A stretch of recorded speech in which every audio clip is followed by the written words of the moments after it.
What's on, ladies and gentlemen? My name's Ross, I like games, and today we need to take a little bit of a talk about a combiner and a Titan Master that are the same thing. We've seen combiners before, we've seen Titan Masters before, so say hello to Sky Shadow, the first and as it stands at the moment only combiner Titan Master. How does that work then? We'll get to all the stats and skills in a minute, but let's talk about mechanic first of all. We have got two different versions of Sky Shadow. We've got Sky Shadow Tank and Sky Shadow Plane. They don't flip, there's nothing to flip into. There ain't no bot mode. There's also clearly no mechanic written on the card which would allow these two to combine. Well, you know how stratagems are a new thing in Wave 5? Yeah, it turns out stratagems are actually the answer here. You see, there is a stratagem card. Now remember, stratagems begin the game on the field, and as it stands at the moment, there is no mechanic through which your opponent can get rid of a stratagem or turn it off or anything like that. So it is going to be there and it is going to work. So say hello to Sky Shadow Sync, a 1-star stratagem. Both of the parts of Sky Shadow are 7 stars, so this makes 15 stars in total, which does mean you got 10 stars for another bot or even a couple little bots. When your Sky Shadow Tank or Sky Shadow Plane is KO'd, and you have Ominous outside the game, combine them into Sky Shadow Elite Warrior with Ominous in head mode. Yeah, we'll get to Ominous in a minute. Cool. A combiner begins untapped, has all damage from the combined characters, and keeps 1 upgrade in each slot. Now, at this stage, it is worth pointing out that Sky Shadow has 20 health, and both the tank and the plane have 10 health each. What that means is that if your opponent KOs both of these cards simultaneously, so there's an attack which also does cheeky damage for argument's sake, or Optimus Prime Battlefield Legend KOs one of them, but flips a zap which he then uses to KO another one, you technically can combine them, but you would combine them into a 20 health character that would have 20 damage counters on and be immediately KO'd. I believe from previous rulings that's how it would go. You would combine them using the stratagem, but then they would be instantly KO'd, so it wouldn't really matter. Hey-ho. Alrighty then. We've also got this weird thing whereby Ominous just kind of sits outside the game waiting till you combine, which is, it's a little bit of an odd one here, if I'm honest with you. And as far as I'm aware here, having a look at this, it clearly says Ominous outside the game, and if it's outside the game, it's not actually counting towards your stars. Now, it still has 3 stars as a cost, because it can be used for other Titan Masters, but as it stands at the moment, and correct me in the comments if you think I've misunderstood this, because the stratagem clearly says Ominous outside the game, that would seem to suggest quite strongly that you don't have to pay the 3 stars to have it, which is kind of cool. Anyway, so moving on then, let's actually take it all the way back and have a look at Sky Shadow Tank and Sky Shadow Plane. They are both characters that cost 7 stars. They've both got an attack of 4, which is pretty good for 7 stars. They've both got a health of 10, which is on the slightly low side. We're all right there. And a defense of 2, which is good for 7 stars. For 8 back in Wave 1, we'd expect 4, 12, 2. Given that this is 7 and the average stats have gone down since then, I think we're looking alright here. These stats are pretty good, and they are perfectly mirrored between themselves. Now, Sky Shadow Tank has Tough 2, you flip 2 more battle cards while defending, and Sky Shadow Plane has Bold 2, you flip 2 more battle cards while attacking. And this can lead you essentially down any route that you like here, because you can go bold and be attacking, you can go tough and be a little bit defending. Basically what you could do here is just defend with Sky Shadow Tank, try and keep it alive, while you're attacking with Sky Shadow Plane, knowing that it's going to go down, but being alright with it. Or you can play a mix, knowing that you've got Tough 2 and Bold 2 on your respective characters. You could play a mix here.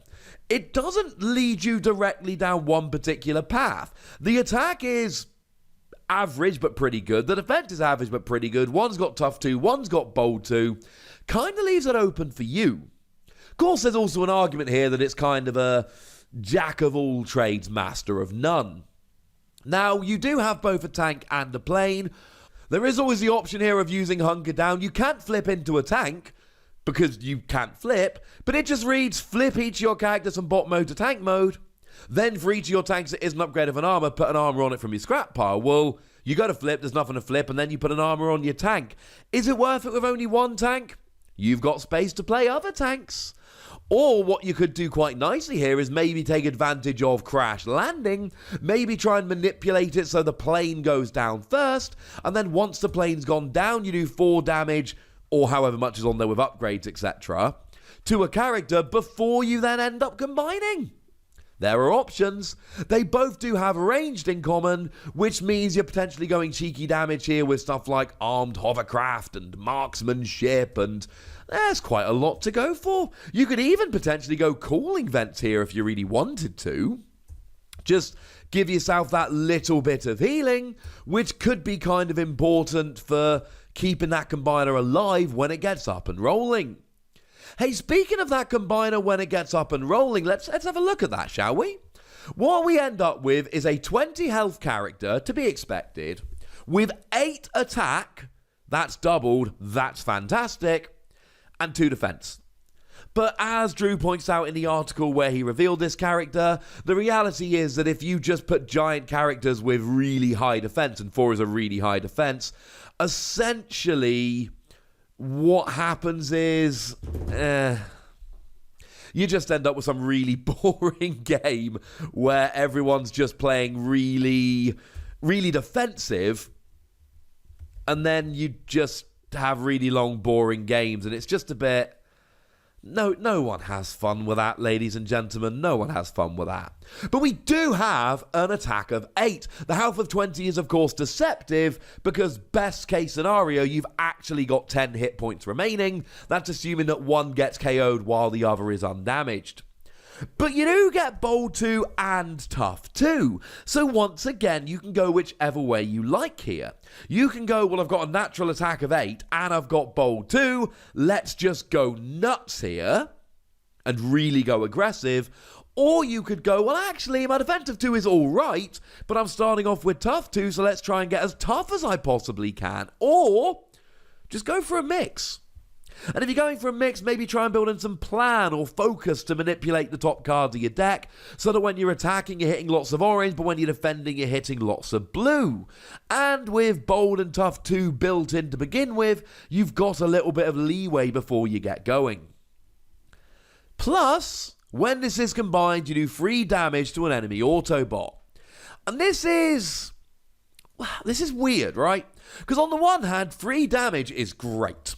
3 damage is Bolt of Lightning, which is so good it's a star card. 3 damage is more than we see on characters like Thundercracker and Nemesis Prime. 3 cheeky damage is good. Here's the problem. It is only actually done to an Autobot. The problem is you might not be against an Autobot. Up until now, Autobots have been ruling the format. We've seen more Autobots than Decepticons, at least in the top tables of high-level tournament play. But that doesn't mean that's going to carry on. That doesn't mean that's going to be the case forever.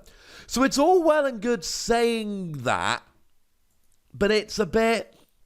The reality is there are going to be plenty of games where you pull this out and you get the combination going, and you look across the table and it's a bunch of Decepticons. And then there's nothing you can do about that.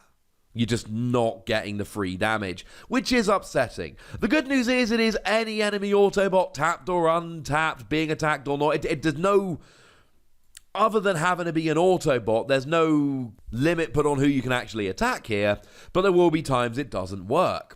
But then we look at this as a whole, and we've got an 8 attack character with bold 2, tough 2, dealing 3 cheeky damage when you combine, and honestly the easiest combination mechanics we've seen so far. When one of them goes down, you combine. That's it. You have to play the stratagem, why would you not? When one of them goes down, you combine. We've not seen combination mechanics this easy before.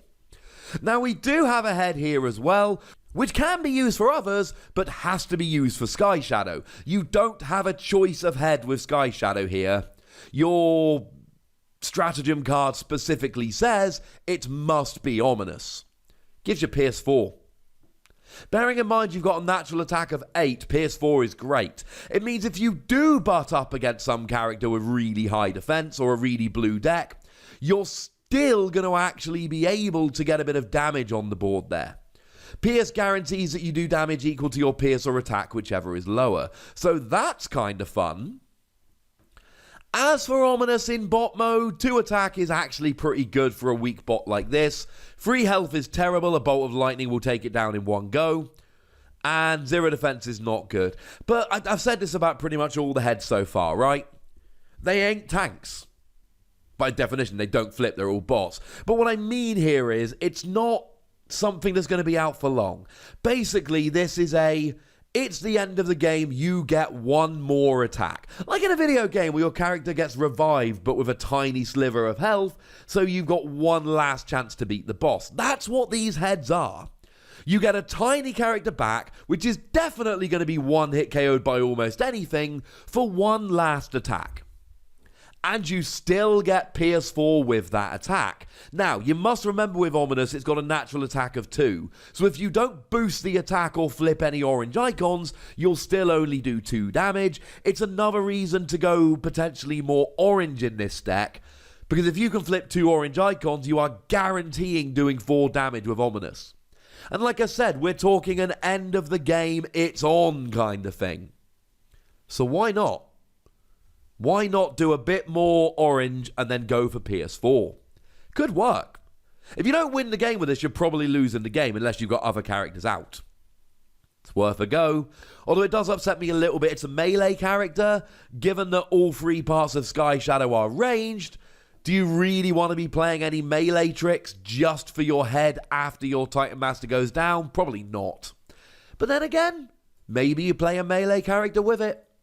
Either way, I am psyched about this character. I think this is absolutely wonderful. I think it's an incredibly interesting mechanic. I think it's really fun, and I'm excited to see what they do with it. And I'm excited to know what you think would be a good way to play this. I'd like to know your thoughts on it, so go nuts in the comment section, but please remember the rule. Be nice, would you? And then make sure you like this video, subscribe to this channel, follow me on Twitter at the Wossy, where we talk Transformers and a whole bunch of other games, and do please consider checking out patreon.com/PTCG Radio, where you can support the channel, get some bonus podcasts, all that fun stuff. But by far the most important thing, as always, look after yourselves till next time, would ya? Thank you very much for watching. My name's Ross, and you've been watching Wossy Plays.